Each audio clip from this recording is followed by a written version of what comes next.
The film begins with the dream of the main character, where her reality is submerged in water, reflecting her dual nature, which will be revealed fully throughout the story. Her alarm goes off and everything returns to normal as she wakes. Elisa Esposito, a mute woman that lives an uneventful life, starts her wake-up routine before work by running the bath and putting some eggs in boiling water. As the timer for the eggs ticks, she takes a refreshing bath. Later, she packs her dinner and makes an extra plate for her next-door neighbor and close friend. Elisa gives Giles the food and sits with him for a moment, watching an old musical on TV. They both enjoy the dancing, and when she leaves, Elisa dances in the hallway on her way out. Leaving the building, she runs into her landlord, who also runs a cinema theater in the building, then proceeds to the bus station to catch her ride to work. Elisa arrives at the super-secret government research facility for the night shift, where her co-worker and best friend, Zelda, keeps a spot for her in the line to punch her time card. The two women proceed to do their job as part of the cleaning staff until they reach a special secret lab housing a pool. Fleming, the chief of security, introduces Dr. Hofstadler as the main scientist responsible for overseeing the new asset that is to arrive in that lab. As Fleming sets up the importance of the asset, it arrives in a pressure tank accompanied by a government agent, Strickland. While the men from the facility coordinate with him, Elisa has a little look-see in the tank after she hears the creature howling from inside. It reacts to her touch on the tank, alarming Hofstadler of their presence and prompting him to get them out of the lab because the creature had become agitated. The next day, Elisa and Giles go to his favorite restaurant to get key lime pie. Giles has a little chat with the bartender, thinking that he might have a chance with him in the future. In the next shot, he and Elisa are eating the pie at his place, making it apparent that the desert is awful and that he only goes to that shop for the guy. The following night, Elisa and Zelda are cleaning the washroom when Strickland comes in. He washes his hands before he pees, then does his business while the women are still there. Elisa wants to move the cattle prod he has left on the washroom counter, but he tells her not to touch it, explaining how powerful and dangerous it is. Then he introduces himself and explains why he doesn't wash his hands after going, something that should tell them a lot about his character. Before he leaves, Strickland kindly greets the women, making it seem like he's taken a little bit of a liking to Elisa. Zelda hates him already. Later, the two are taking out the garbage from the hallways, when they hear the door from the lab where the asset was taken open, then see Strickland come out of there bleeding. The other scientists and a few MPs run over to help him and contain the asset while Zelda pulls Elisa away from the scene. Moments later, as they're eating dinner and talking about what they just witnessed, Fleming comes over to get them so they can clean the lab. When they get there, they find the lab in an awful, bloody state, but they still continue to mop it up. Suddenly, Elisa finds Strickland's bit off fingers and sticks them in a paper bag while Zelda goes to get Fleming. Elisa finally gets a chance to see and meet the amphibian man they're keeping in there. Zelda comes back with Fleming and Elisa gives him the paper bag with the body parts.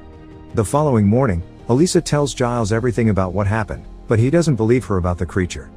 He shows her the latest ad he had painted, which he needs to take into his former boss and hopefully get paid or his old job back. When Giles meets with the boss, he tells him that he needs to repaint some of the details per the client's instructions. He also tells Giles that he'll see what he can do about his job. That night, Elisa goes to work and heads immediately to the lab to see the creature again. She hears him in the pool and figures out a way to get him to come out. Elisa cracks an egg and it shows up above the water, then she lures him over and he slowly comes out of the water to take the egg.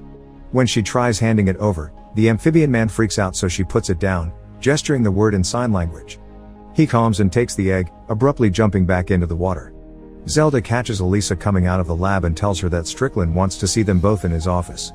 In the next shot, the women are already there for a long and awkward conversation with Strickland, who wants to know even more about them and especially Elisa. He reads in her file that she was left orphaned as a baby, and Zelda tells him that Elisa was found by the river, in the water. Strickland wants to thank her for finding his fingers, prompting her to return his wedding band back to him as he explains the surgery in which the doctor stitched his fingers back. He realizes that she's mute, but not deaf, so he asks if the scars on her neck are the reason she can't talk. Elisa doesn't think so because she wasn't able to speak since she was a child. Before they leave, Strickland tells them to keep away from the creature in the lab, which he took from South America and dragged back to the US. He cautions them that while the creature may look similar to a human, that it's still a monster. The women leave when Strickland gets a phone call from a general, informing him that he will be visiting the facility soon. Meanwhile, the creature reminisces over Elisa, repeating the sign for an egg. That following night, Elisa waits for the scientist to leave the lab, then takes out a record player from her cart and places it next to the pool. She plays music for the amphibian man and serves him a single egg while she also takes a bite from her sandwich. He takes the egg without surfacing, so she pauses the music to make him come out and join her. Surely enough, the amphibian man pokes his head out, Grunting, and Elisa unpauses the record. She teaches him the sign for music and he learns it fast, enjoying the music and their time together. Their dates continue in the following nights, coupled with boiling eggs and music, then eventually graduating to dancing. Hofstadler walks in on them one night when he goes to bring the creature its dinner, but he doesn't interrupt them. He realizes that he has come upon something significant about the asset, so he contacts his real bosses and meets with them at a separate location. After sharing the password with the security, he's taken to another location to meet with the main Soviet agent. Hofstadler gives him all his notes on the creature and a blueprint of the lab so they can plan its extraction. He's adamant about going forward with the extraction sooner because he thinks that the creature is an intelligent being, able to communicate. The agent promises to pass that along to their superiors. Elisa goes back to work, taking care of the laundry for the facility, where she learns how she can disable the security camera if she needed to. Later, she covertly enters the lab and finds the creature chained up and badly wounded. Elisa wants to help him but hears Strickland coming back and promptly hides in the lab. The amphibian man screeches as Strickland comes back inside. Strickland taunts him and tortures him with the cattle prod remorselessly, disturbing Elisa as well. The general arrives at the lab and is immediately stunned by the size and look of the creature. Strickland tells him that the native tribes in the Amazon where he found it, worship the amphibian man like a god. Both Strickland and the general think that he doesn't look like much of a god when Hofstadler checks him and asks why he's bleeding. The scientist tells the general that the creature can alternate between two entirely separate breathing mechanisms, making him a very special and unique living organism that can help future scientific progress. The general and Strickland make fun of both him and the creature when Hofstadler notices Elisa in the lab. He also realizes that the amphibian man is having difficulty breathing since he's been out of the water for too long and pleads with Strickland to get him back in. Strickland, however, continues with his presentation, telling the general that they need to vivisect the creature if they really want to know more about it. Hofstadler disagrees, and when the creature passes out, he orders the men to take him to the pressure tank, then leaves with Strickland and the general to discuss the next steps concerning the asset. Elisa hears it all and frantically follows them back to Strickland's office, where she learns that the creature will be killed and dissected. Later, Elisa tries to acquire Giles's help to get the creature out of the facility. However, he doesn't want to have anything to do with it, fearing that they'll be breaking the law. Elisa finally admits to her love for the amphibian man who she thinks sees her the way no one has seen her before, as a person with no deficiencies. Even after her speech, Giles isn't convinced, saying that the creature isn't even human, so he leaves the apartment in a hurry. Elisa storms after him, signing that if they don't help him, they won't be human anymore. Giles ignores her plea again. In the next shot, he meets with his boss who tells him that the corrections aren't even necessary because the client went in another direction and says that he will never be hired back. Later, Giles goes back to the restaurant to see his bae, but unfortunately, the moment he makes a move on him he learns that not only is the man not gay, but also a massive homophobe. Even worse, as an African-American couple walks into the restaurant, the man is revealed to be a massive racist too, completely disappointing Giles on all possible levels. Feeling what it looks like to be treated like an animal on his own skin, Giles finally grows a conscience and goes to Elisa to tell her that he will help her after all. Meanwhile, Hofstadler meets his Soviet contacts again to inform them that the creature will be vivisected. His boss tells him that he has two options, either to delay the procedure, which is impossible, or use a tool to cut the power in the facility, giving him enough time to kill the creature himself. The scientist hates the alternatives because his primary obligation is to science and not any country's political motives. However, his boss tells him he has no other choice. Simultaneously, Strickland buys an expensive car in a color he hates, just because the man at the shop tells him it's the cool new thing. That night, while Hofstadler takes care of the amphibian man, Elisa stakes out the lab and its exits to figure out a way to get the creature out of there, and Zelda catches a glimpse of her planning something. Giles prepares his van to make it look like one of the laundry vans that do the pickups from the facility. Later, he and Elisa go over the plan, which is to use fake documents to get to the lab by 5 a.m. while she takes care of the cameras and gets the creature out in a laundry cart. Meanwhile, Hofstadler prepares the poison to kill the creature, clearly unhappy about it. Elisa goes back to the staff locker room just as everybody gets ready to leave, but she stays behind and gets back to the loading dock to move the camera. As she's doing that, Hofstadler makes his final plea to Strickland not to kill the amphibian man.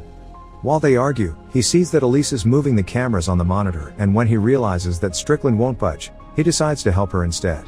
Elisa is already preparing the laundry cart for the creature as Zelda waits for her to come by the elevators, then stays back and goes searching for her when she doesn't show. Elisa goes to the lab, with Hofstadler already waiting for her there. She takes the amphibian man out of the water and Hofstadler approaches, giving her the keys to the chains. He tells Elisa what she needs to do to keep the creature comfortable and gives her a special mixture to put in his water to keep him alive. He also tells her that he'll disable the power, which will give her 5 minutes, then he'll meet her at the loading dock. While Elisa is rolling the creature out of the lab, Giles drives over there and Hofstadler goes to find the main power fuse. Giles arrives at the loading dock but is stopped by the MP at the gate while Hofstadler sets the timer on the gadget to cut the power. In a fast sequence of events, Elisa brings the creature out and Zelda stops her, while Strickland sees the van on the security camera from the gate, suspecting that something is wrong and calling the MP. He runs over there as the MP points a gun at Giles to step out of the vehicle when suddenly the power goes out. Hofstadler hurries Elisa to get the creature to the loading dock and Zelda finally decides to help. Then, he kills the MP so Giles can have a clear path to get to Elisa.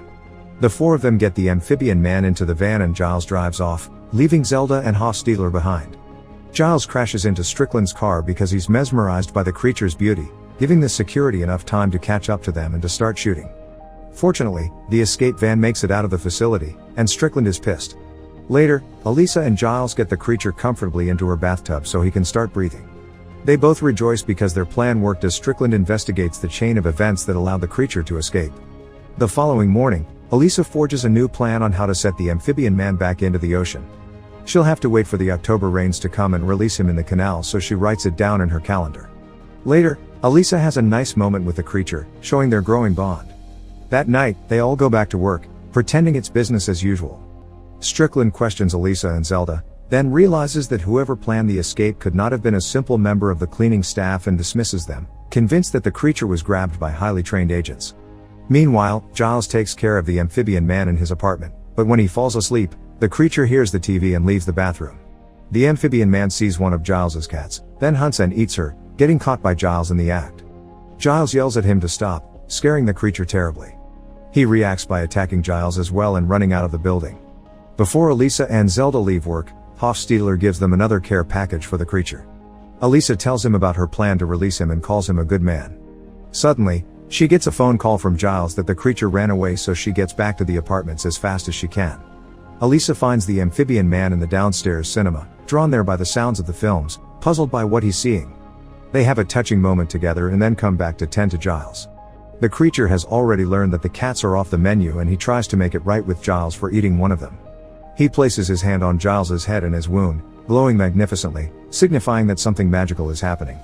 Meanwhile, Strickland calls Hofstadler to his office, questioning him because he suspects his involvement. Elisa and the creature continue to bond and fall in love. One morning, Elisa accepts his advances and walks into the bathroom stripping her clothes, suggesting they will get intimate together. The next night at work, Zelda catches her smiling and figures out she had slept with the amphibian man, so Elisa explains how it all worked. Zelda is shocked and says never trust a man, even when he looks flat down there. Hofstadler gets a visit from his Soviet comrades, who question him about the amphibian man as well, falsely thinking that he went ahead and killed it. He can tell that they're a little suspicious as well and gets ready to defend himself, but they leave telling him that they'll contact him when they have his extraction plan. As time goes on, Elisa and the amphibian man continue their loving affair and she almost floods the entire building, creating their own little aquarium in her bathroom.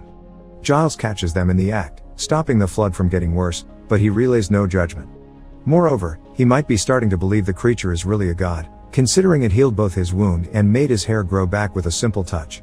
Hofstadler finally gets the call from his comrades to meet them for his extraction, and Elisa checks the docks because the rains had started. When she comes back home, she realizes that the creature is getting sick being out of the water for so long. Meanwhile, Strickland gets a visit from the general, who pushes him, even more, to find the creature faster, informing him that if he doesn't find it, he will lose his job with the government. Elisa realizes that the date has come to release the creature back in the ocean, and during their meal together, she finds a way to express her love for him. Later, she tells Zelda what's happening, and when she checks on the creature, Zelda says that she must release him that night. Before Zelda leaves, she calls Hofstadler to ask him what to do, but unfortunately, he's already at the door and misses the call. Since Strickland is on to Hofstadler, he follows him when he leaves his apartment to go to the secret meeting place. Hofstadler isn't getting extracted though. When his compatriots arrive at the meeting place, they shoot him down but are killed by Strickland before they can finish him. Strickland tortures the barely living scientist for information about the creature and learns that it was the cleaning staff who managed to fool him and release the creature. Upon learning that, Strickland goes to Zelda's house to question her about it, but finds out the truth from her husband since she wasn't willing to give up her friend. As soon as he leaves, Zelda calls Elisa to tell her that he's on his way. Elisa and Giles make it to the canals before Strickland gets to her apartment and are ready to say goodbye to the creature forever. Unfortunately, Strickland sees the date that Elisa has written in her calendar and follows them there, so before the amphibian man can jump in the water he shoots both him and Elisa. Giles knocks him over, stopping him from shooting further and giving the creature enough time to heal his own wounds. The amphibian man gets up and promptly confronts Strickland, who shockingly says that the creature is a god before the amphibian man slashes Strickland's neck open. As Strickland is dying and Zelda arrives at the dock with the police, the creature takes Elisa in his hands and jumps in the water. Zelda and Giles watch them go, silently saying their farewells. The creature heals Elisa in the water and helps her start breathing through the gills on her neck, which were never scars. They live happily ever after.